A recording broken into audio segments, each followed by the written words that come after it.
social media, until where do you draw the line as a parent? Malinaw sa aming mag-asawa kung hanggang saan lang talaga kami. At saka gusto namin siguro magkaroon sila ng sarili nila kapag laki nila to decide kung ano yung gusto nila. Pero for now siguro medyo, alam mo yung ganyan lang. At yung iba kasi na nangyayari, example, kay Zia, nag-communion siya, gusto namin i-share yan kasi ang ganda na sinabi niya, you know what, Dad? Sabi niya kay Dong, I'm excited to receive Jesus Christ. So parang gusto namin i-share sa mga tao na, alam mo yun, parang sa age niya, yun ang sinasabi niya. Pero ito yung Dong Yanatics, alam naman natin bawat galaw mo talagang alam nila. So how do you explain to them? Like kunwari, medyo overboard na tayo pag-share sa anak ko. May grupo talaga kami.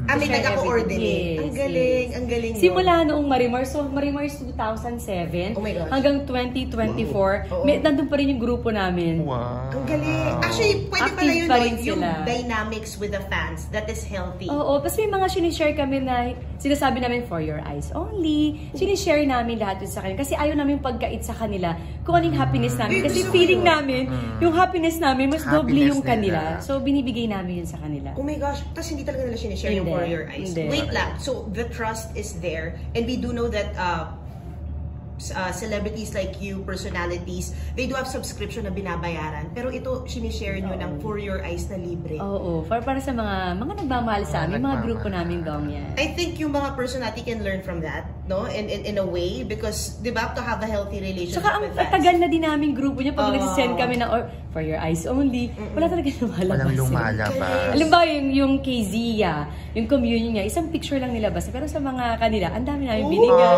Kami nito, ganun. Parang extended family. Oo. Yun talaga sila sa amin. And of course, parenting